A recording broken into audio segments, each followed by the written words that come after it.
much. And thank you. I'm very happy to be here to be talking about my project today, especially because I haven't been asked to say this, obviously, but reading Even If We're Broken was really nostalgic for me because I met my partner on excavation while we were both students doing fieldwork. So it really just brought back all those feelings and yeah, just the love that surrounds archaeology and excavation. So that was really special. So today I've been asked to talk about my project. So I'll go over the brief sort of genesis of the PhD and some observations that I can make currently about the point that I'm at with my pilot project. And before I go any further, it's really important to mention that all of the photographs that you're going to see have been taken by one of our participants, Tash. So thank you very much, Tash, for your very skilled photography. And the logos have been created by some of our other participants, Lydia and Max. So thank you to them as well. And can you change the slide, please? Thank you.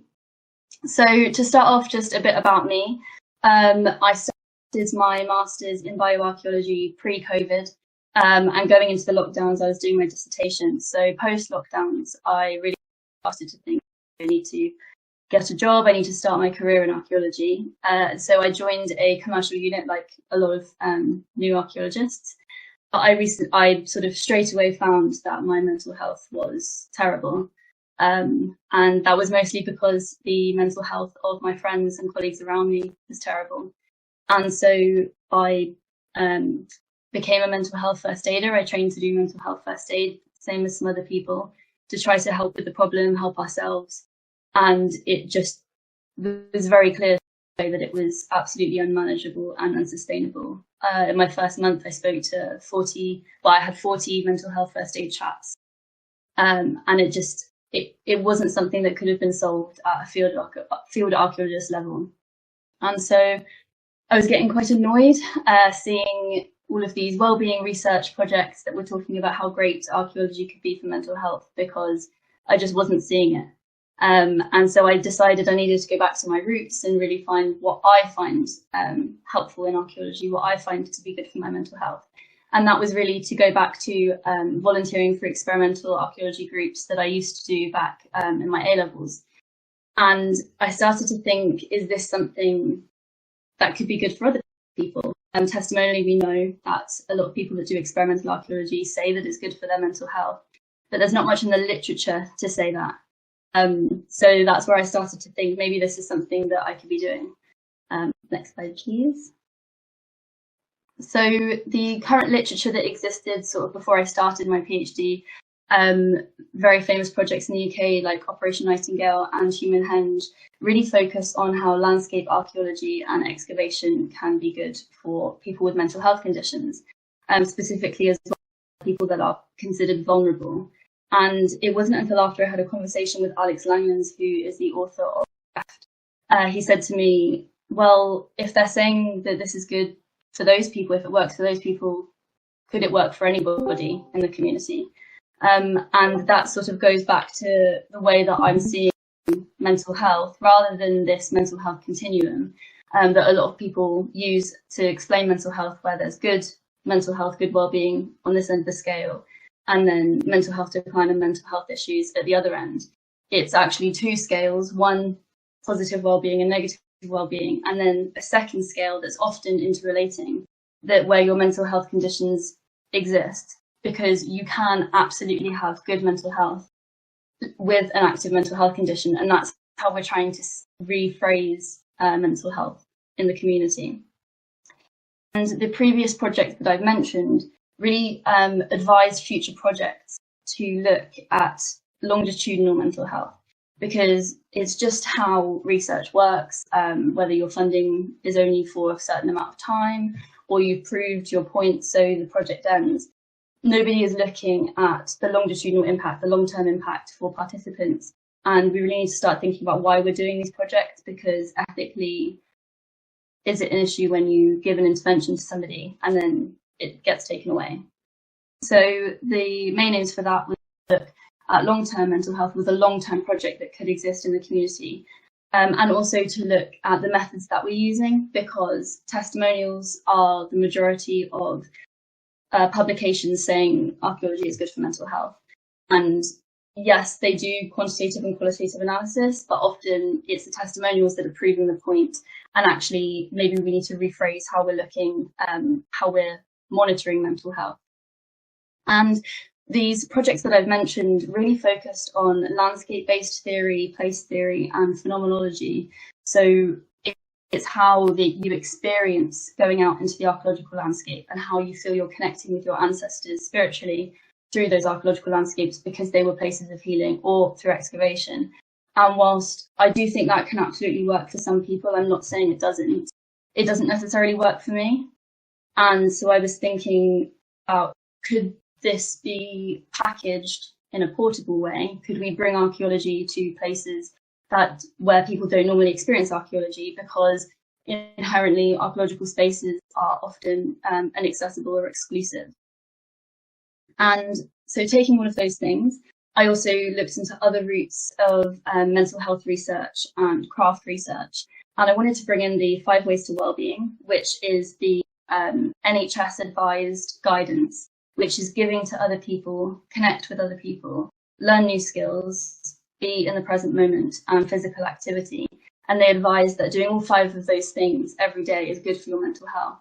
And I think experimental archaeology can inherently do all of those things without having to force it. So that really made me think this is the perfect facilitator. And I'd also like to mention CREF, which I mentioned before. Alex Langs puts forward this idea of craft, which is the Anglo-Saxon version of the word craft. And whilst it is how we consider craft today, it also encompasses innovation, guile, our whole experience with making, and that it's human nature to create things. And I wondered whether this was pulling on those strands of needing purpose in our lives and finding value for our lives, that well-being research always touts. And I thought maybe that's a perfect way in. And also mesh work, so Tim Ingold's work on how we experience craft and how it decentralizes the person, and it shows that all of your resources, your tools, the natural environment are all interlinked, and every element of that is important through making. And finally, because this is not meant to be theory heavy, it's this idea through dance theory and bodily movement theory that Martins puts forward in 2023 on the Exarch Journal, that perhaps if there's a finite number of ways the body can move, are we moving in a similar way to past crafters, and actually understanding the past physically rather than possibly spiritually? It could be a combination of both. Is that how we can understand archaeology through the archaeologist's body? Next slide, please. Thank you. And so that's how experimental health was born. And I set myself some prerequisites for the project that I did to make sure were set in stone before I started. The first was that it had to be participatory action research.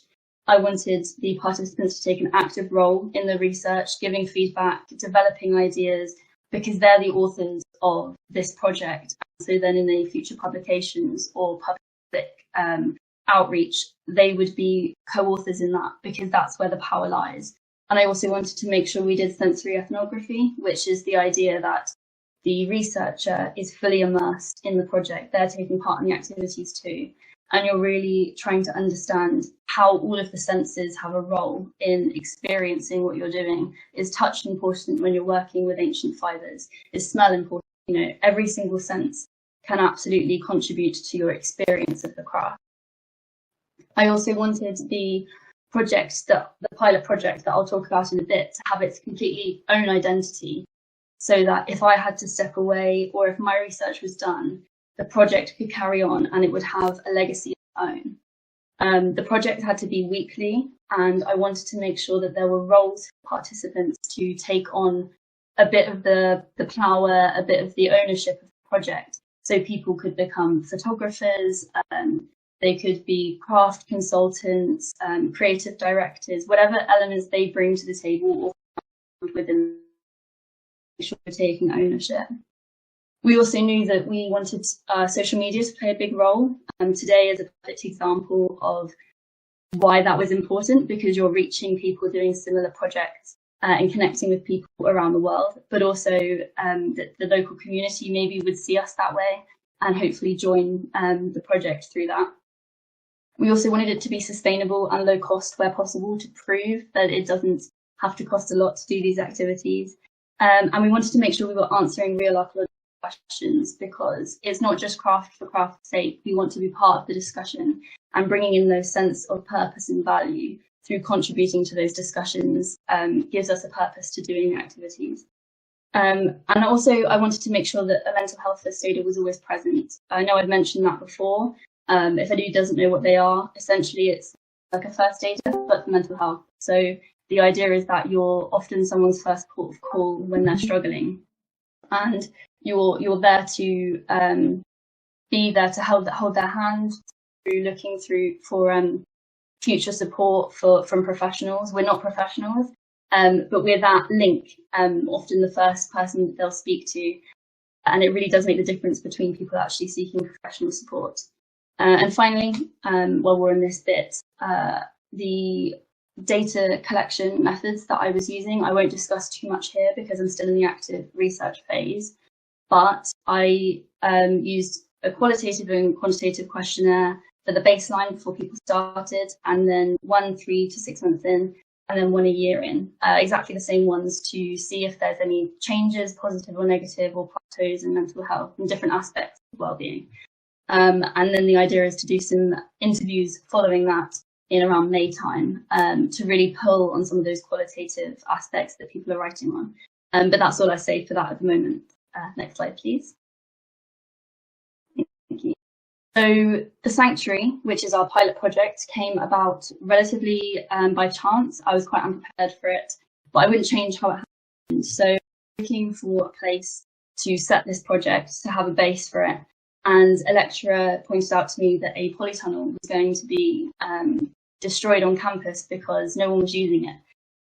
And we thought maybe we could use that. So we did a call out, and people came to help us clean up the polytunnel and to sort of think, what could we use this space for? What do we want to achieve? And we did a second call out to get people to respond to us if they wanted to get involved in experimental archaeology and craft every week for the purpose of well-being. And we got people from the local community, as well as students and staff from Bournemouth University, to get involved. And it's really important to say that being part of the data collection for my research was not a prerequisite to be part of the Sanctuary, because I wanted the Sanctuary to be fully welcoming and for you to not have to give anything to be part of it. So only some of the participants are participants for my research. Okay, next slide, please. Thank you. So most of the sessions happen on campus in seminar rooms and around the polytunnel and outside between the buildings. And we also run occasional sessions with local experimental groups like the Ancient Technology Centre and Hengistbury Head Visitor Centre on a mutual benefit sort of status mostly. So we'll go out on campus, Hazel for the Ancient Technology Centre, in exchange for being able to take a bit of that home for us to use for our fences and things like that. And all of the sessions are fully chosen by the participants. We meet every 3 months and they tell me what activities they'd like to do, and they're really good at bringing their own knowledge or developing their own knowledge. And they've started to take on the sort of teaching roles themselves. So it's not just me lecturing to people. They've been absolutely brilliant at taking control of how the sessions run. And our most popular sessions have been the medieval physics garden that we've built outside the archaeology department building, using the herbs that we've been growing over the last year, and also nettle cordage, because it's one of those crafts that you can really, you enter a flow state in just twisting the cordage. It's really easy to pick up and put down, and it becomes quite meditative and it's easily repeatable. And at every session, I've made sure that we have tea, coffee, snack, and also a mental health first aid kit, which I've developed over the last year. And it includes things like period products, anti-bac, portable library of archaeology and craft books, and sensory aids. And the idea is that it's developed through what people suggest they would like for it to contain, to make the most reasonable adjustments to sessions so people feel comfortable. Next one, please. Thank you. And so the current observations that I can share at the moment, particularly sort of focus on this one statement that a participant said to me the other day, and it's really stuck with me. And they said that the sanctuary is not a place, it's a feeling. And I think that that really encapsulates quite well how we've ensured that well-being places and our connections that we make through archaeology are entirely portable and accessible, even on a tarmac landscape. We've made sure that you don't have to go out to archaeology to feel the benefit. It can fully be brought to you. And it's quite ironic, I know, to say that, oh, it's on a university campus, so it's accessible, because I know that university campuses are inherently inaccessible. But I really do think that we've been able to create a space that breaks down those barriers and welcomes in the local community, especially for something that's free and it's not just academic based, it's practical. And I think that that's been a real benefit for our community. And it really brings back those ideas that I was mentioning about craft gestures and bodily movement, and really thinking about the experience of the crafter. You know, hitting a nail with a hammer today is relatively similar to how someone would have done that in the past. And whilst we can't know that, for a lot of people, that physicality is the start for us to understand the past. It's that sort of gateway into perhaps then the spiritual side of things that some people experience. And perhaps more than that, we've made a community. We've had 4 parental deaths this year. We've had job losses, fallouts, university resignations, and hospitalizations. And I really think that we've provided just a space for people to talk, or just a space to be away from it. And it's quite funny because the original structure that I had was that I would pick an aspect of well-being and we would talk about it throughout the session, and we discuss how we connected with it. But I soon realised that nobody wants to be lectured to, and that wasn't what we were about. And actually, I think is the true power of craft is being able to sit side by side with somebody, not make eye contact, and be focused on a craft and be distracted. And actually, that's the facilitator for talking about some of these difficult topics like grief and loneliness. Next slide, please. And I'm not trying to say that archaeology is a cure-all, and I don't even think it can necessarily help most people with their mental health conditions. But because I think that the people that were interested in my project were already predisposed to be interested in history and archaeology. But perhaps there's something in the structure of the methodology, the way that we run the sessions, that could be adaptable for other craft or physically based activities without that archaeological element. The recommendations that I can give for future projects and how I would go forward with another project is we need to make sure that we have mental health first aiders and that we fund mental health first aiders. I think a lot of people don't see their importance because we're not professionals. But like I said, it really is the difference between somebody seeking further support. Sometimes people just need someone to talk to, and it empowers people to know that you're responding correctly and you're not doing more harm. It's empowering.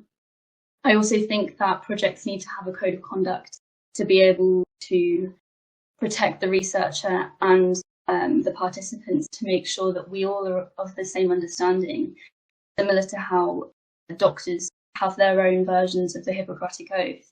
We agree that we won't put someone's mental health before our own, and that we'll always strive to look into new research, especially with wellbeing research, because it does change often, and it will be harmful to stick with the stuff that we knew when we were first starting out. And we also just need to reduce the hierarchy in research. I think we're moving away from the clinical observational approaches to ethnography, and it's just so important for projects to have longevity, to be able to ensure that the power is with the participants because they're the true authors of those stories. And finally, I think that research needs to involve students and staff more. And I think that sounds obvious, but sometimes we can get so focused on doing community archaeology that we're not actually helping the people that are actively studying and working in it. Similar with commercial archaeology, it's so frustrating to be part of commercial archaeology and not be part of the research that's helping archaeology. So yeah, that's all I have for today. I hope that was okay. I know it was a bit of a whistle-stop tour. Thank you very much for listening.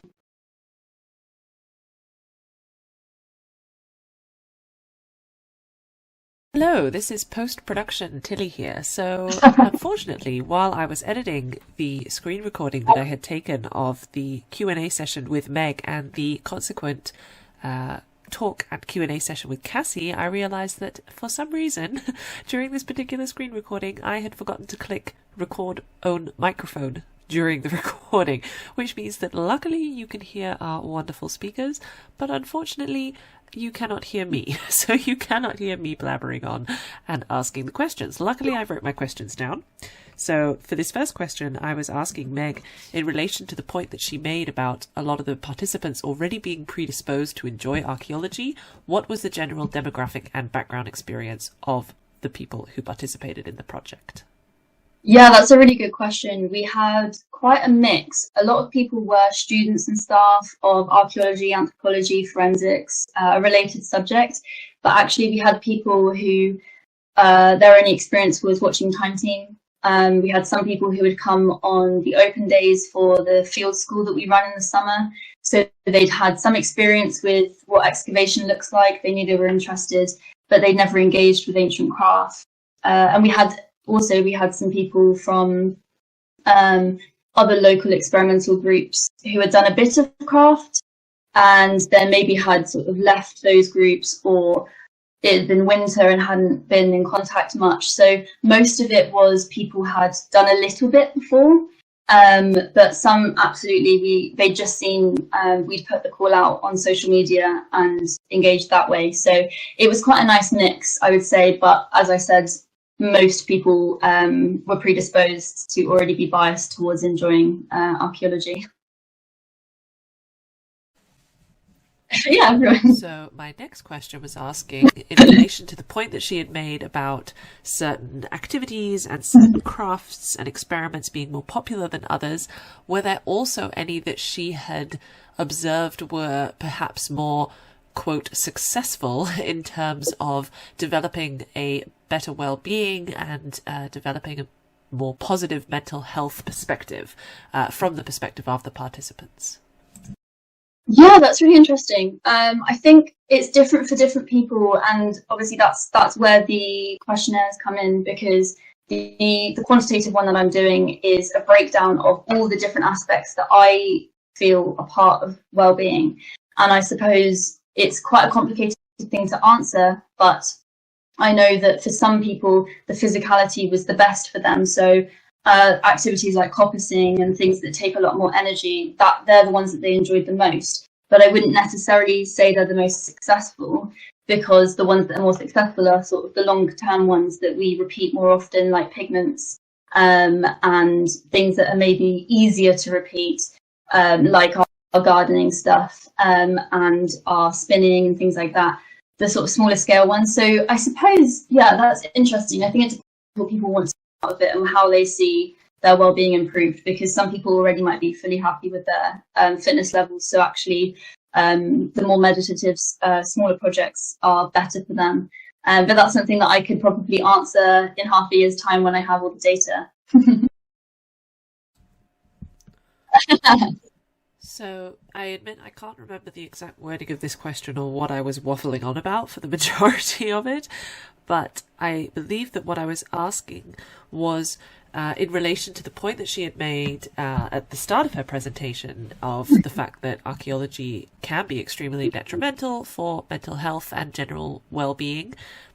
What advice would she give those who perhaps are wanting to get into archaeology but are worried that it will affect their mental health in that way? How can we prevent that happening? How can individuals also prevent that from happening to them and enjoy archaeology and have it be an enjoyable work experience for themselves? It's definitely not something yeah, it's definitely not something that can be fixed by anybody that isn't running units, that isn't a PO, things like that. It has to be a change in how we see careers in archaeology, because I'm only talking from my experience. It's not the same as for everybody, and even just in the UK, I suppose. But I don't think we're seeing archaeology as a career. We're seeing it as short-term, physical, like laborious jobs that really just need to get the job done, and they don't really care if you're disposable, and then we'll just bring somebody else in who's equally as experienced. And I think we need to fund more CPD, more research into what is it that you want to get out of archaeology, and how can we develop your career and be forward thinking about where you're going on to next. And if that is field work, that's fine. But I don't think we're treating field archaeologists like they're meant to live a long time. I think we're treating them like we're going to burn them out. So I think it's definitely in that. It's providing more opportunities for further education, for research, for getting other opportunities, and moving not just upwards but horizontally into different aspects of archaeology, because from my experience it's been very limited that people can specialise or do anything other than just field work unless you're injured. And so at this point, I checked whether there were any more questions. I pointed out that indeed the physical injury would be dealt with in our next talk by Cassie Bradshaw-Kimmich. And looking at the questions, there were a couple of comments from our wonderful members who were watching saying that they really wanted to be kept informed and they were looking forward to hearing more about the results of the project. Absolutely. That will hold me accountable to finish it as well. And so with that, I, of course, thank Meg for her very inspiring and very enlightening talk, and hope that in the future we can see a lot more projects like this. And it's fantastic that she is highlighting how important this aspect of archaeological work is. And we look forward to hearing more from her in the future. Thank you.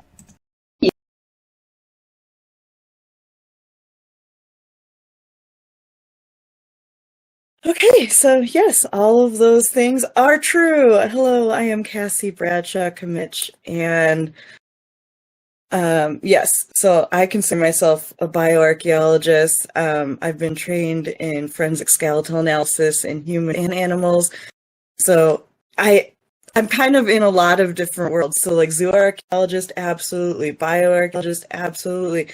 Even paleoanthropology, I get in there. I have done work with like extinct fauna, hominid research. So yes. And I've done archaeology in a couple places. And then for non-USA folks, if you see this area of the United States, the Midwest. So I would say I've primarily worked in the United States Midwest, but also in Germany and Ireland as well. And yeah, I work commercial, which, yeah, disposable culture, and very hazardous and no hazard pay. So we have here, I just outlined some dangers, of which there are many. I've had a personal experience with all of these, and there are more dangers that I haven't even written on here. So for people who don't know, yeah, archaeology has a lot of risks. The weather, where you are, your location, exposure, the temperature, dehydration. You get exposed to nasty things. For example, for a lot of us, it can be things that will change you long term, like rabies, Lyme's disease, lead poisoning, tetanus, and then more recently, COVID exposure. And then you also get physical injuries, mild or severe, chronic, acute. You could get long-lasting ones, and then of course, the mental health. Mental health, in my experience, among CRM archaeologists or people working commercially for a variety of reasons, is bad. And so I was so happy to hear about the research that I previously was doing, because I was like, this is so needed. And then I haven't read Allison's book, but the portions that I have read are very, very relatable. And then funny enough, I got to read an advanced portion of it during my brain injury, and I have no memory of it. Oh, I'm so sorry. But I do remember, I remember portions of it, and they weren't necessarily related to archaeology. It was a lot of like character establishment. And it stuck with me even through my brain injury. So I think that's very, very good. Powerful writing that I could remember even a little at all. And then characters in the book struggles with chronic pain and sort of like decreased physical mobility and low self-image, low self-worth. And that is very relatable to me. Yeah. All right. So I'm just going to get into it. Waking up blind. This was happening. This is non-COVID related, but it happened right when COVID started entering the United States. This was February and March of 2020. And not to like fearmonger, but it could happen to you, and it happened to me. And just want you to be that this is something that could happen to you.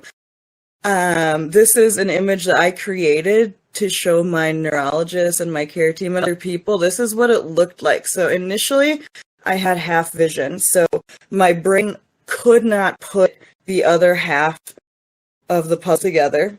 So on a famous artwork like this is what the Mona Lisa looked like to me. Like my brain, like I've seen the Mona Lisa, we probably all have like millions of times. We know what she looks like, but this is what my brain was showing me. Like there's something very serious going on.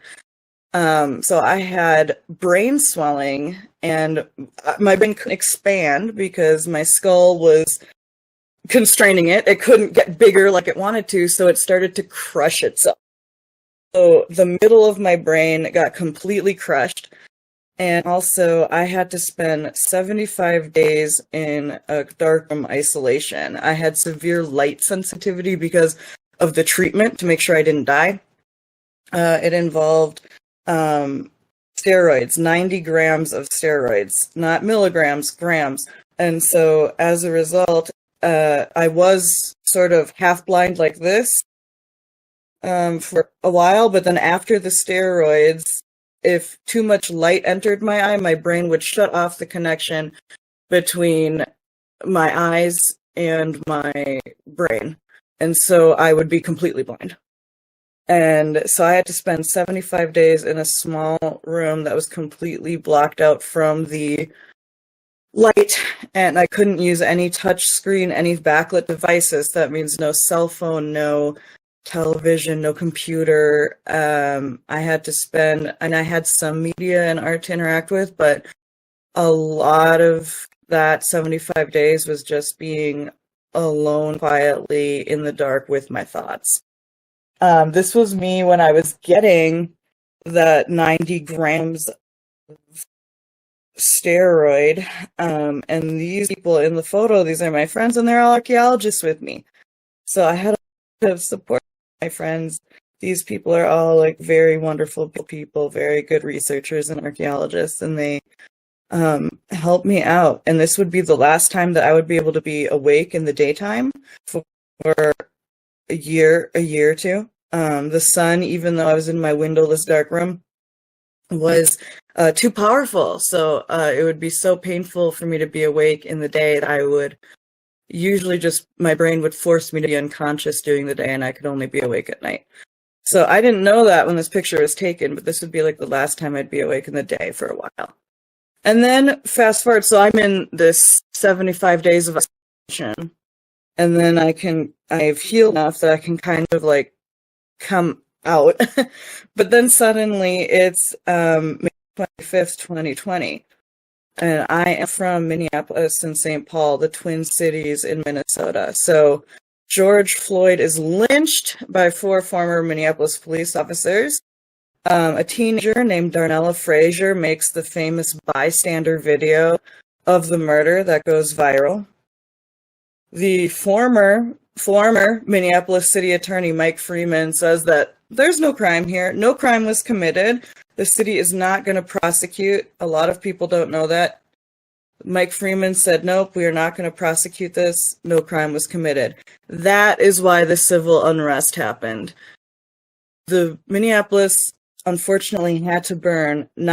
People were very upset about this lynching, but that wasn't why there was the civil unrest. The civil unrest was because Minneapolis City Attorney Mike Freeman just said, nope, it's fine. And so that's why the civil unrest happened, until the state attorney general, Keith Ellison, who outranks him, declared that the state of Minnesota was going to prosecute.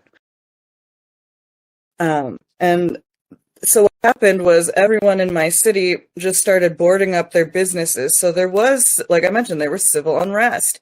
Pretty much in the daytime, there was peaceful protesting in one, and at night it was like sundown. Okay, let's go. And so people were boarding up their businesses, boarding up their homes to try to prevent fire damage.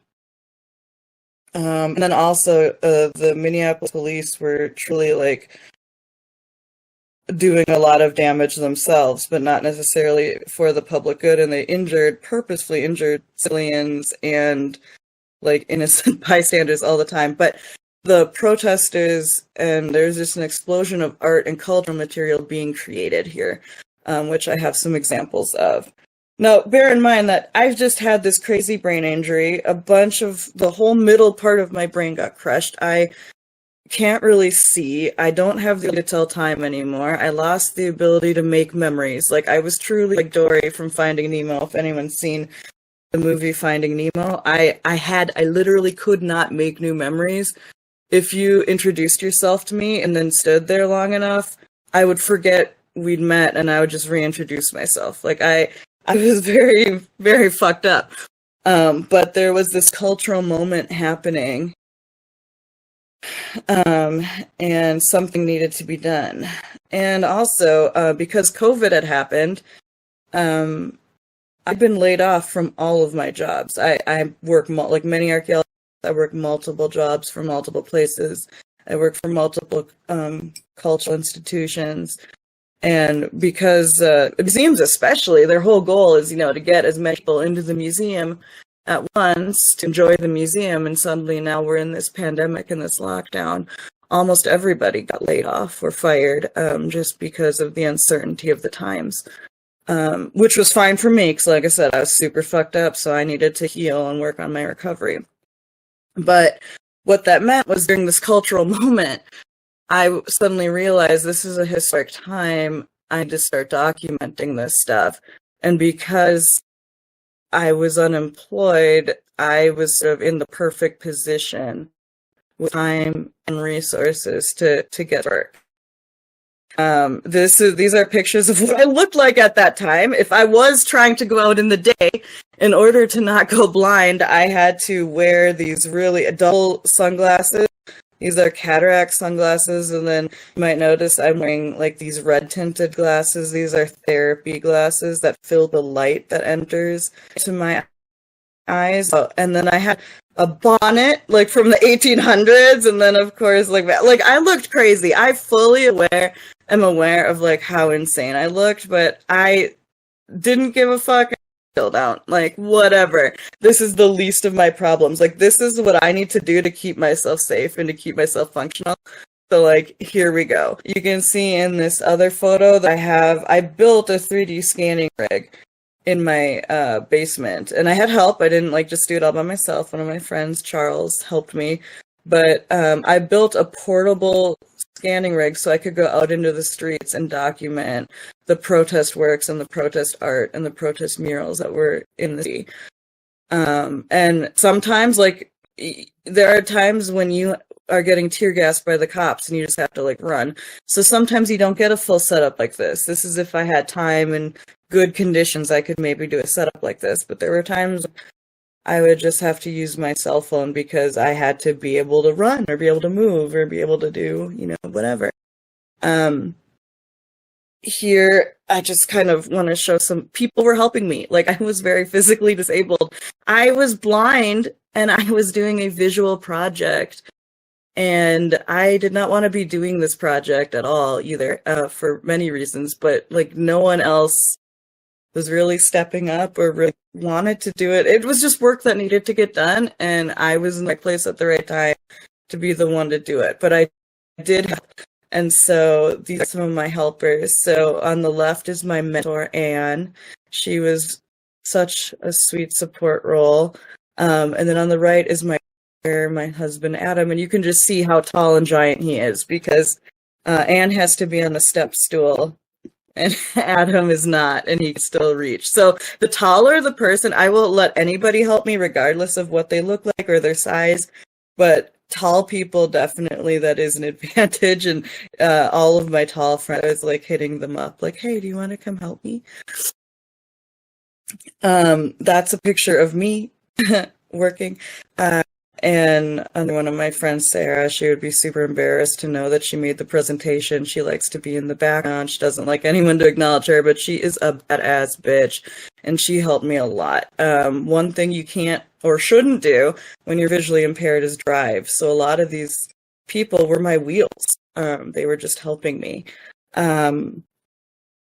Yeah, and it wasn't just like this crazy traumatic brain injury that I was dealing with. I was also dealing with some other physical ailments as well related to that I'm going to get into. So you flash forward a year and I wake up paralyzed. My friend Miki had a traumatic brain injury around the same time I did. And for me, it was different, but for her, she said that she woke up, she went to sleep one night and she was totally normal. Woke up the next morning and she was paralyzed from the waist down, and then started like a 2 or 3 year journey from hell of her personal journey. I knew that was something that could happen to someone. I knew that was something that could happen to someone. And then it happened to me, and I was like, fuck this. So here we are, back in kind of, in this instance, I was paralyzed from the waist down for a time, and I was super upset about it. And also fluorescent light seizures, and what kind of lighting is in hospitals? Fluorescent light, like constant seizures. It was still COVID, paralyzed. I was not like in a great place then. But then here's me a couple days later. This was January 6th, 2021, when like democracy in my nation almost fell. And this was like one of the most surreal goddamn moments of my life, was scanning a lot of these protest pieces that had been made the year before, just wondering like, what the heck's gonna happen? Also, the other picture is my house. Sometimes when you're doing like emergency, everything I'm doing here is emergency conservation and not under the most ideal circumstances. So sometimes your kitchen, sometimes you tell your husband sorry and you move all of your furniture, or have him move all of your furniture out of your dining room so that you can make a studio in your house. Then time to get paralyzed again, everybody. This time it was worse. It was from the neck down. So I could move. It wasn't, I could move, but not well and not very far. Like I could maybe lift my arms a little, but not really. And it was like really, really difficult. And like I couldn't stand. I couldn't stand up. I couldn't really move on my own. But as someone who'd been, I will just say from personal experience that being paralyzed from the neck down is not as bad as being blind, because I could just kind of sit and enjoy art. Art kept me alive, truly. Movies, TV shows, podcasts. That was my escape from just the horribleness of reality, which is, brain injury, brain trauma, and then some physical things. My husband and I both don't remember when this happened. I've been in and out of the hospital so many times that we were trying to figure it out last night. I was like, what the fuck was up with this? And he was like, I honestly don't remember. And but this was after I'd finally gotten some answers.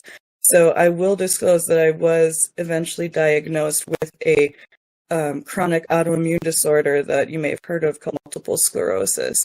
And it affects the brain and the nervous system. And that is what was causing me to just randomly get paralyzed for an indeterminate amount. And then this was me about a week later after, being hospital lady. It was me just still being out there in these streets. I should not have been out there in these streets, but I was. So what I was going through this day is that because I like still in recovery, my legs would just randomly stop supporting my weight, and I would just kind of like fall over onto the ground and be like a little turtle. And then my husband would, like, he's very large, very strong. He'd like pick me up and set me. Walker was the kind that you can sit on as well. Like the foldy down part is kind of like a chair. And then I would just sit there until I could stand. And I was also really uncoordinated. So I kind of was walking and like lurching, and like my movements didn't look great because I was still like, you know, like I mentioned, this disease was attacking my nervous system. And so I didn't have a lot of coordination. And I had a youthful assistant that day. She's kind of covered up that she was someone under the age of 18. But like, thank goodness for her. She was so great. She was so amazing. And she was helping me. Because yeah, I needed somebody like under 30 to help me that day. So like, thank goodness. And these boards, you can see they're resting like against a building. They're there because I moved them there. Well, that day I really was not physically very strong, so other people moved them there for me. But like, you know, it's tough labor. And then I got some welding goggles from a hardware store, and then that solved a lot of my problems because they block out a lot of light, so I was able to really watch. So in the daytime, see, if it's daytime, I had to have a lot of eye equipment to just sort of keep myself going. And then what's important about the picture on the right is, as I was taking these 3D scans, I use photogrammetry, which means I take hundreds, if not thousands, of 2D photographs, and then I use software to make a three-dimensional image based on those photographs. As I was doing this, another Black man was being murdered a block away. So as this photo was actually being taken, we heard gunshots, and we didn't know like what was going on, and it was another like extrajudicial killing, like where the police were kind of judge, jury, and executioner on someone's life, and then the city, you know, was put in civil unrest once again. And so this was one of those times where you see I don't have my full rig, where I just packed everything up in my little bag, and then we got the hell out of there because the more civil unrest was coming, and determined it wasn't safe for me to continue doing what I was doing at that time and at that location. And then, like, on this timeline, look at me, look how far I've come. I had to be in physical therapy for months to regain my ability to walk, and not even just walk, but walk while turning my head, walk while blinking, walk while moving my head in different directions, squatting, standing on one foot was a big deal. And then like here I am on an uneven surface, standing on a rock, all on my own, balancing. Like, this was actually like such a triumph for me. Doing winter, yeah, it's not glamorous at all, and but you know, here we are. So here's like a little outline of, I guess, what I would say my specialness. I didn't have the ability to make memories from February 21st, 2020 to December 18, 2020. December 18, I woke up able to make memories again. Amazing. Love it. Everything is so much easier when you can remember something from 15 seconds before. I had severe light sensitivity for several years. I could only be awake during the night. And if you've noticed, this I was doing was during the day. And so when I was out during the day, I had to deal with blindness, skin blisters, like where I would get blisters all over my body that burst, and severe neurological pain. So in all of those photos, I'm in extraordinary amounts of pain, but whatever. Something else, my heart would stop beating sometimes, and then I would go unconscious, and then it would start again. But it really would feel like I was dying for real, and I didn't know if I would, I remember like I'd be going unconscious, and I wasn't sure if I would wake up again, and that was real bad for my mental health. And that was a side effect of the medication that I was taking to treat my multiple sclerosis. I have muscle weakness. Sometimes have paralysis. And then there's this other thing where it's kind of like, it's called rigidity, and it makes your muscles like hold tight. And it's kind of like rigor mortis, like a dead body, except that you're not dead. Then I had so much brain damage. I lost the ability to read. I had cognitive impairment. I had to relearn all of my language, like relearning how to type, talk, how to write. I had a speech delay for over a year, where not anymore. Now I sound normal. Wouldn't know I had, such severe brain damage, but I would speak. It would take more time for the thoughts in the brain to make it out. And then even making this own slide, I wrote cognition impairment and then cognitive impairment. Then I was like, you know what? Leave it in. The cognitive impairment is here.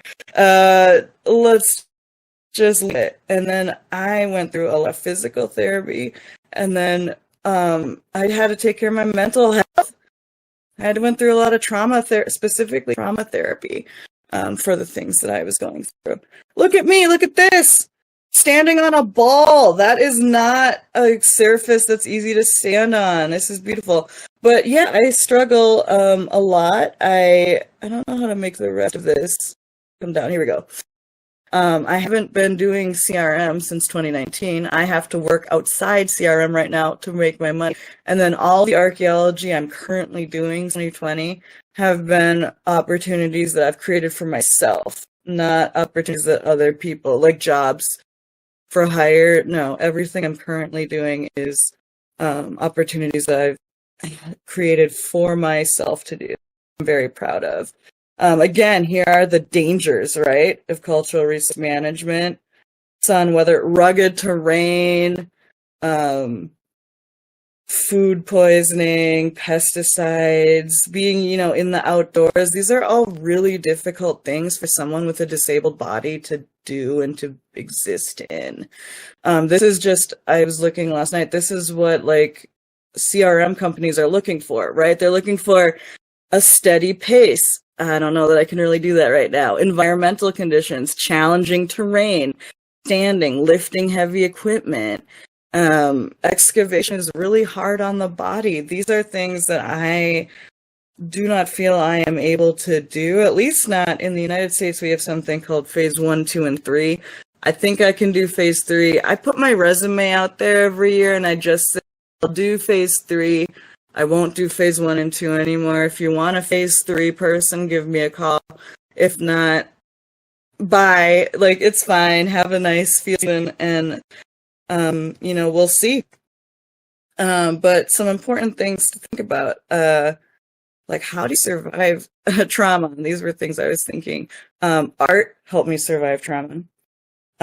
Positive attitude, maintaining positive through like the darkest times that you could imagine. And literally when I was blind, although for sighted people, being blind is dark, I guess. And when you're actually blind, you learn that blindness is nothing. And that's even something more scary than this. Anyway, and then lots and lots of therapy. Love therapy. Therapy is amazing. I also have a degree in psychology besides my degrees in anthropology and archaeology. So I'm very pro therapy. And I can tell you I would not be the person I am right now without all the therapy and the work that I put into my mental health. And then, I don't know why that happened. Hold on. Let me go back. I want to say trauma does give us gifts. Now, I'm not going to say these are good gifts. These are positive or happy gifts. But trauma gives us clarity. And in some cases, it can give you purpose. It forces you to reprioritize the things in your life and figure out what's important. And, if you have the mental fortitude, you can spin this into something for yourself. I also want to take this moment to say to anyone going through it or struggling or in the future, the world is so uncertain, but in the moment, getting like a diagnosis of something really, really big, something chronic, something that you might not, like currently multiple sclerosis has no cure. There's treatments, but there's no cure. So in the moment, diagnosis can feel like your world is ending, but it isn't. This is actually the beginning of a new era of self-care. This is you having more information to better take care of yourself. And also, a diagnosis does not define you. It does not define who you are or what you're capable of. I have some links. If I'm totally happy if people want a copy of this presentation, if even just for the links, I'm happy to provide that. These are links of people who helped me and accounts that I think everyone should follow. And then I also have a link to keeping in contact with me. My current work doing 3D scanning, places my work has been, and then how you can reach out to me. I'm so friendly. I love making new friends. Please do not worry that you're bothering me. I absolutely love meeting new people, talking to people. I'm incredibly extroverted. It's just fine. I love. Never worry if you're reaching out to me that you'll seem stupid or that I don't want to talk to you. I absolutely do. And I want to thank everybody. And I also want to say that if you ever wake up to go through what I did, for any reason, if you wake up blind or paralyzed and you're like, no, oh God, this is just what Django said would happen. It's just what Cassie said would happen. Just send me a message. Have someone send me a message. I will drop everything and help you. It's the code. When I woke up paralyzed, my first call was to Miki, and I was like, it happened like you said. And she was like, oh, and like she helped me. It's just the code that we do. People who've gone through something like this, we help others. And then I have a photo of a cute little puppy. Because this can be like a bummer, and I know it can be. So I just want everyone to end on something positive here.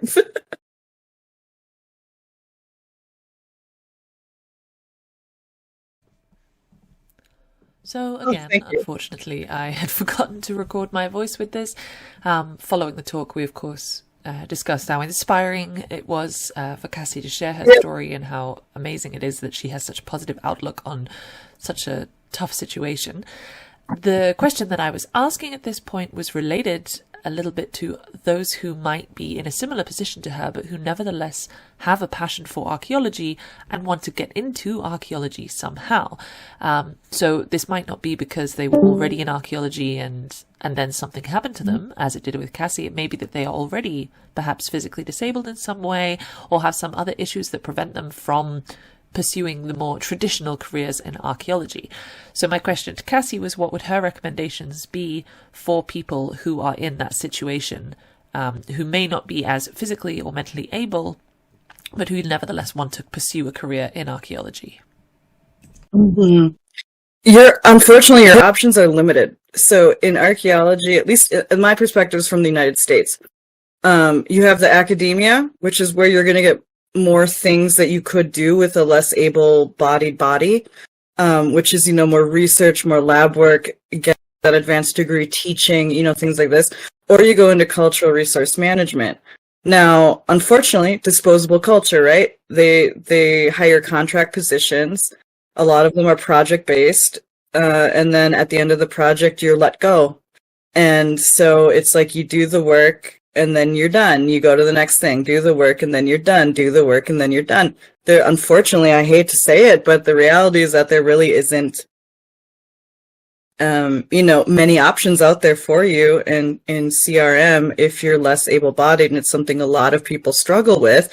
And a lot of people push themselves past their physical boundaries because they love the work, they want to do the work, and they maybe have invisible conditions where it's not obvious when you look at them that they might actually be struggling or have a medical condition that needs addressing. And so a lot of people, I'm just making things up right now, but as an example, like GI conditions, my condition that's affecting my nervous system, things like that, where your body needs more rest, but the job doesn't demand it.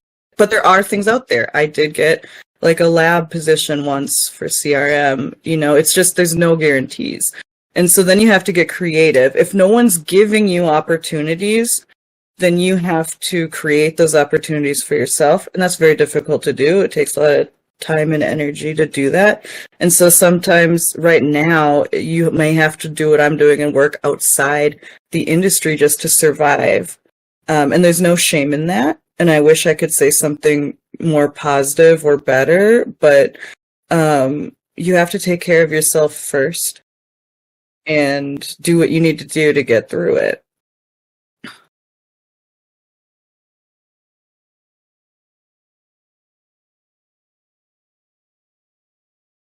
Oh, hello everyone. You may be wondering, why have Em and Tilly suddenly changed outfits? It's because we decided to re-record the live interview that we had because I want to say technical issues, but that implies that it wasn't my fault. So it was definitely my fault. I forgot to click record on the audio and it just wasn't working. So we decided to redo it. So welcome back. Thank you again for joining me. And for those of you who haven't yet worked out what we're here talking about, we are talking about this, which I think is now backwards on the video, but hopefully I'll be able to flip it. You see it the right way? Okay. In my video, it's backwards, but okay. Excuse me. So we're talking about Even If We're Broken, lovely debut novel by A.M. Weald here, which is about two archaeologists who meet again after a long period apart and shenanigans ensue, I suppose, is one way to put it. So still reeling from being ghosted by her girlfriend, bioarchaeologist Kate Roth agrees to join an estranged colleague to teach his field school at a Viking-age archaeology site in the wilds of Newfoundland. So that's the main premise, but as you've probably worked out from our previous guest speakers, there are a lot of other themes that are explored as well through the novel. And our lovely author is here with me today, A.M. Weald, who is an adult fiction writer who dabbles in a mix of genres from the romantic to the speculative. She is a freelance editor, a semi-retired archaeologist, and a neurodivergent zennial who thinks about cats way too often. As we spoke about in the live session, the theme of this book launch was definitely cats, I think, in that respect. So let me get my questions back up. Oh, and I've lost them again, so good old technology. Okay, so of course the first question, probably one that you get asked all the time. Writing was not necessarily something that you went into as a career from the start. Of course, you, as you say, are a semi-retired archaeologist, but have you always been interested in writing? Did you always want to be a writer in some way? When did the writing bug start? I never really considered writing as a legitimate form of anything, to be honest. I think I did dabble in it quite a bit early on in my young teens, and then again in undergraduate school. The writing bug didn't hit until the co-chair of my PhD advisory board wanted me to write a narrative that would like help get my mind wrapped around what I wanted to study in my PhD. It was during my written exam portion. I don't know exactly what she wanted. I think she wanted a nonfiction narrative.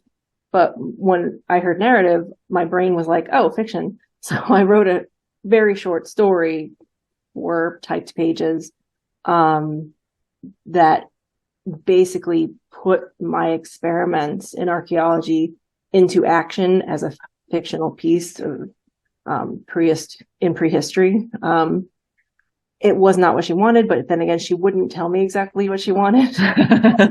but I passed, so all's well. And after that, I don't know exactly when it happened. I remember I had bronchitis, and I reread the Hunger Games trilogy while recovering from bronchitis, and that's when the two sort of melded together, and I was like, I want to write like a romance, or I want to write something that makes me feel the way that the Hunger Games trilogy made me feel.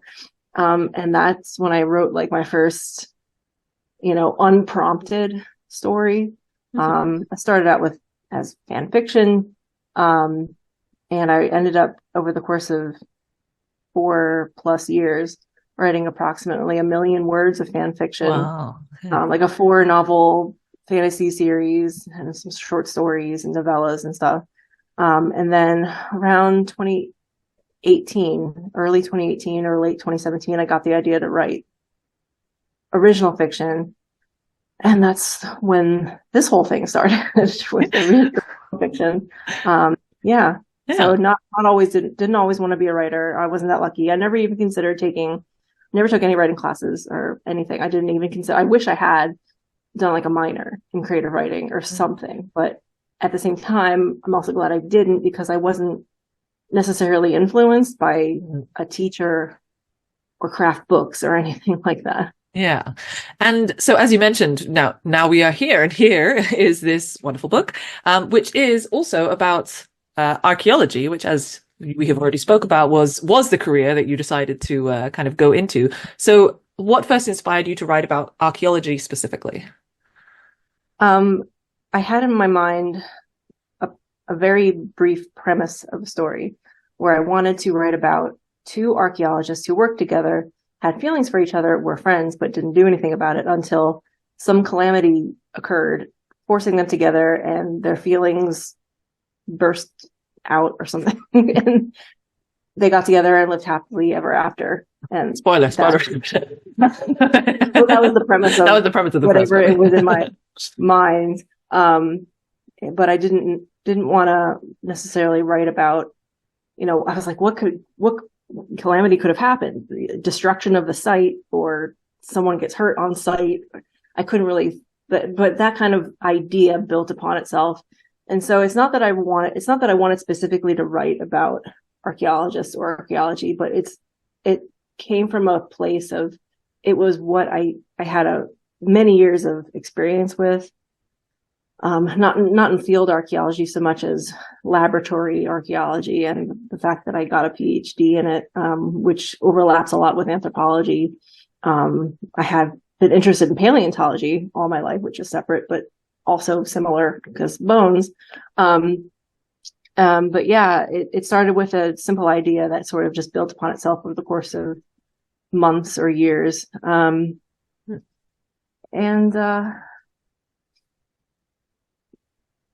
Yeah. No, yeah, that's as good as an answer as any. Don't worry, not requiring too much more. And because, as you say, you already had that experience, is there therefore a lot of what you experienced as an archaeologist in the story, in the characters? Was there a lot of inspiration taken from your own life?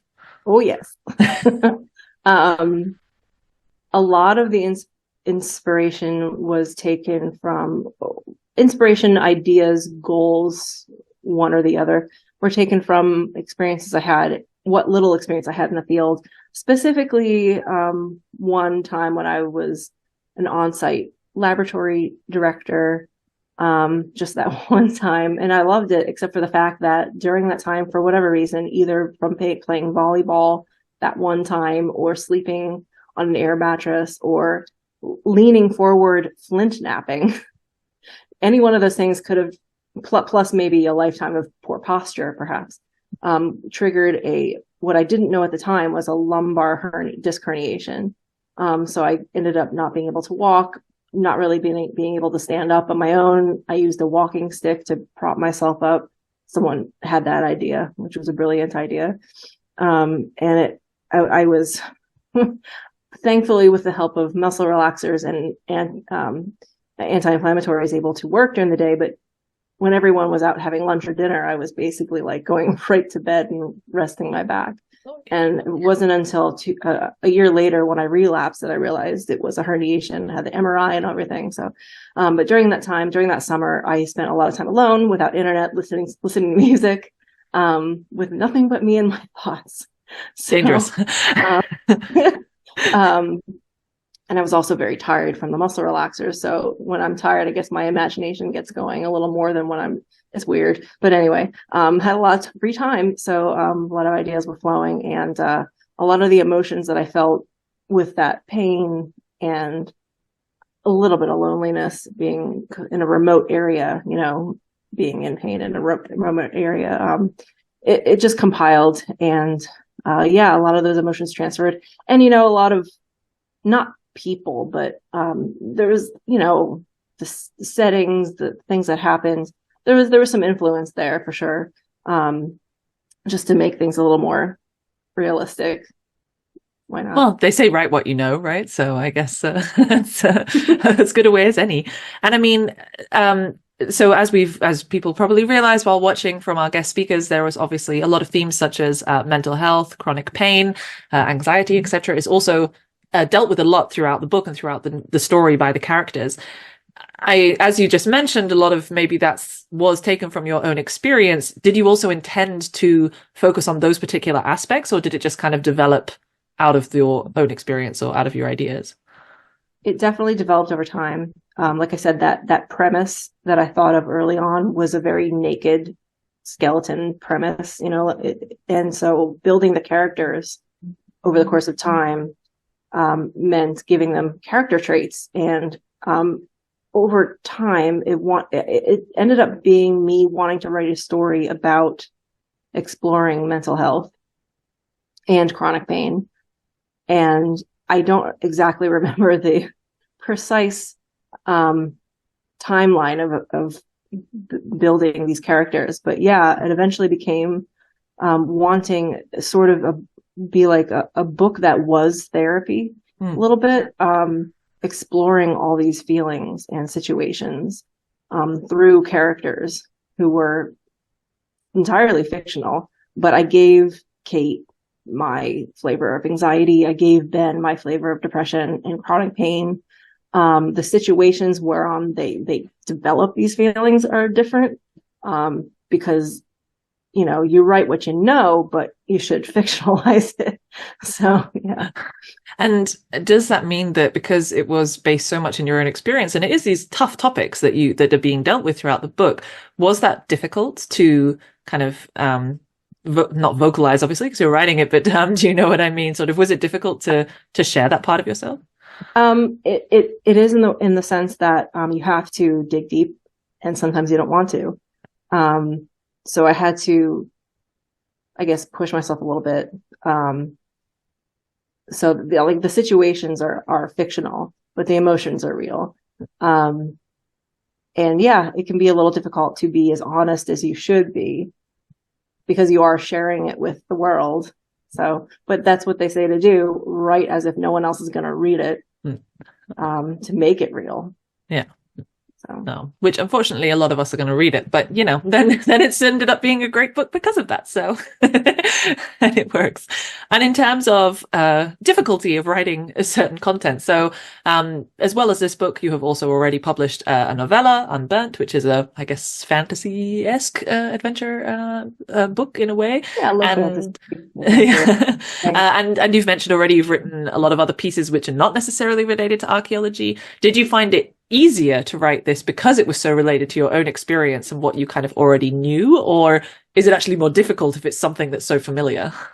It's both. So like writing what you know comes easy because it's what you know. You don't have to research it as much, but I did do quite a bit of research because I'm not a field archaeologist. Right.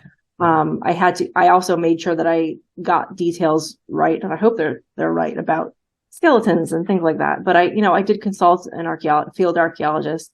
I researched everything I didn't have experience with, including Norwegian mediation and separation laws involving minor children, which is not really a spoiler.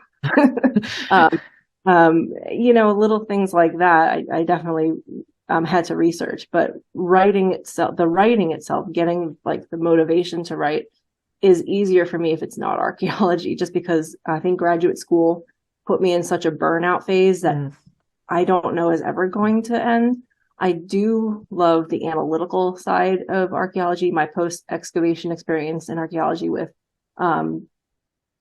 analyzing and identifying bones of all vertebrates, including humans. I love that part. The academic part, I'm still completely, no, thank you. Yeah. So running that would be difficult. Yeah. Yeah. Because it's bringing back those feelings or those memories, I guess, in that respect. And in terms of the kind of writing process itself, did you find that you already mentioned a few times that at the beginning, that was the idea, at the beginning, that's how this happened. How much is the final version that we have here different to the original draft? The first draft is an entirely different story, with 3 character points of view instead of 2. I ripped out all those point of view scenes, and the character doesn't occur in the published version of the story.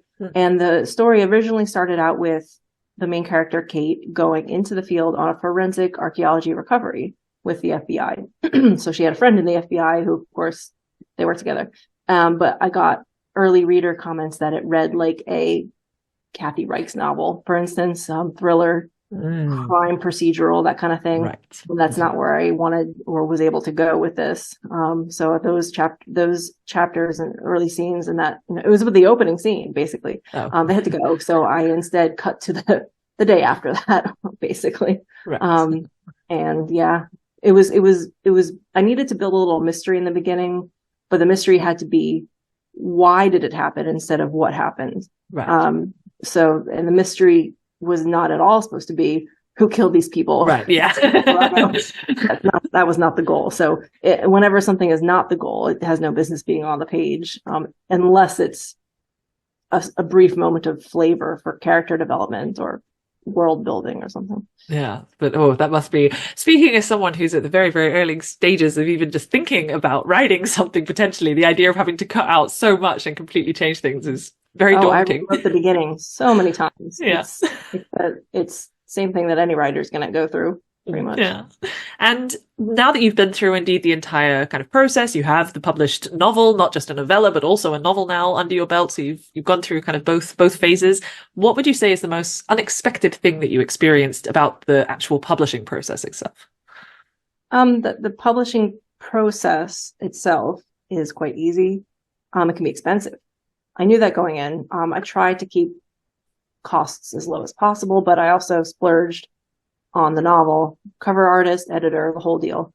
And the other surprising thing was that people wanted to read what I wrote. I did not expect ever for anyone to be entertained by what I wrote. I'm told that that's a symptom of imposter syndrome, that, nothing I do is worth anything. But then people liked it. So we did. So yeah, a lot of people who read my earlier writing said, why don't you publish something one day? And I didn't really think much of it, but now I have. So yeah. It's nice that, a few people really liked it, and we'll see if more people like it. But that's good to know that the actual process itself, once you've written the thing, the process itself. That's the hard part. Yeah. Writing the first draft for me is the hardest part. The editing comes very much easier to me. Yeah. And in terms of writing, because a lot of the writers who are in our book club, in the Scribbler's Corner section, struggle a lot with writing motivation. I think that's the most common topic that we discuss at our bi-weekly meetups is, oh God, I haven't done anything again this week. I just am really struggling. I've got this block. And what would be your advice or your recommendations for getting through that? You have to figure out what can motivate you.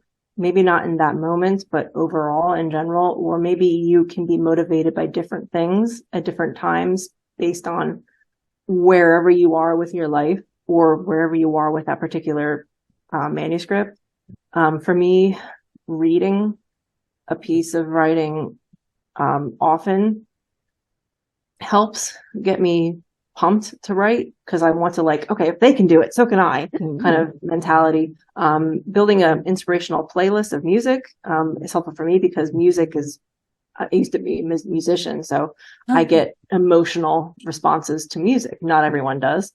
Watching films, especially, in my opinion, films that feel like they should have been or could have been books first. I think for some reason there's a lot of films that feel that way to me. It's going to be different for everyone, but I think a lot of times it's indie films for me, but find something that makes you feel like you can be as good as that writer was. Again, it's different for everyone. And it's never a competition, because you should never compare yourself to someone, because you'll just end up feeling terrible. But yeah, there is something to it, especially with reading. Yeah, if you want to be a decent writer or a great writer or just write at all, you need to read at least a little bit. Yeah, I think that's great advice, which again, oh no, we have to read more books. What a shame. I spent a year pretty much just reading, not necessarily procrastinating writing, but I was looking for comparative novels for Broken. And I remember once I read for the first time, only a few years ago, I guess, I read The Handmaid's Tale. And for some reason, that specific book made me like, oh man, I want to write now. I really just need to write now. So it's random. Eventually, people will figure out what works for them. Yeah, nice. So trial and error, a bit of trial and error. So it's good. So this one has been published now. It's out and about in the world. What is next in the life of A.M. Weald, and where can people follow you or find out more information if they want to know about future projects? The easiest place to find information about me is my website, amweald.com. All the links are there to my socials. I have a newsletter. I'm working on a low fantasy contemporary triptych about, it's sort of like mythology lore. One is based in modern times. One story is 1989 and the other is 1990. All interrelated by family. So it's supposed to be consumed together. So it'll be like a 3-story novella sort of in one publication. I'm hoping to get that out later this year. Right. Yeah, great. Oh, something to look forward to. So, and I'll put the link below in the description. So check that out if you want to find out more. And final question, any final words of wisdom or advice for potential scribblers who are watching, maybe even those who might want to write an archaeological novel? Oh, archaeology. Okay. Yeah. No matter whether or not you're an archaeologist, get someone else with archaeological experience to read it, because there will be something you missed. No archaeologist is an expert in every aspect of archaeology. The field mice, as I call them, are not going to be as knowledgeable as the lab rats, for post-excavation stuff. I'm a lab rat, and I know plenty of field mice, and it takes all kinds. So get someone else to read it who can, just make things more well-rounded. And also don't get too heavy on the details, because the archaeologists who read it will be like, yeah, that sounds familiar. But the non-archaeologists who read it might start to glaze over when they read heavy detail, unless the book is specifically about becoming an archaeologist. Maybe that's the whole point of the story. Then you want to get heavy on the details. So just think about what the point of the story is, and then you'll find a good balance. And even when you think you have a good balance, there's always going to be someone who doesn't think it struck well. So don't get too caught up in it. Just get other people to read it and see what they think. Oh, sounds like a good plan. And any general advice for writers in general?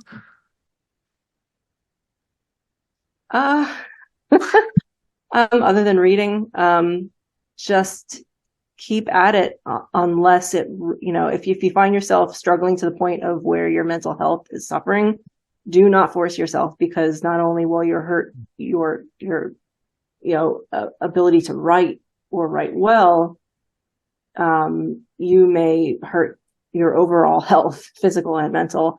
So when they say write every day, write as much as you can, physically, financially, mentally. Find your rhythm, and if you don't have a rhythm, that's okay too.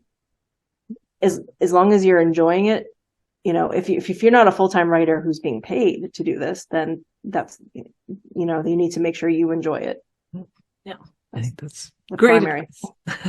Well, and as we've heard a lot today, you should put yourself forward and save your own mental health even before thinking about others and other projects. So I think that's a good point to end on. Thank you so much, AM, for joining me again for another interview. It was great to chat with you. So if this is something that's piqued your interest, you can find all information through the link that is in the description. Also, if you're thinking, yeah, I really need to read more, and if only there was a book club somewhere that read archaeological inspired fiction, why not come and join the Archaeological Book Club? We read fiction, non-fiction. We do read things that are very archaeological. We read things that are sort of very loosely tied to archaeology. And what's very exciting is we're going to be doing a read-along starting some point this month of this particular book. And don't worry, the channel will be blocked for AM, so she won't see any of the messages that we're writing to each other. And then at some point during the month, we'll then be having little discussions and sharing what we think and that kind of thing. So if there's something that interests you, please do check out the Archaeo Book Club, also linked in the description below. And otherwise, thank you very much for watching. And thank you again, AM, for joining me. Thanks for having me. Bye, everyone. So again, my apologies for the slightly disruptive post-production insert of my audio, but hopefully this video gave you a little bit of an insight into our wonderful virtual book launch event that we held on April the 7th over on Archaeo Book Club. I would like to again thank A.M. Weald, the author, for coming to chat to us, and Megs Russell and Cassie Bragshaw-Kimmich for giving us some really fantastic guest talks. If you're interested in buying this wonderful novel, or of course just finding out more about A.M. Weald's work, here is the link to her website, which, as she mentioned, has all of the links to her current projects and how to get in contact with her. And if, once you have bought the book, you feel like reading it alongside a group of like-minded individuals, why not come along and join us over at Archaeo Book Club, where for the next couple of months we will be hosting a read-along of Even If We're Broken. You can find out how to join the club and all other information about us through the Linktree link here. Perhaps see you later. I hope that you enjoyed this book lunch, and thank you very much for following along.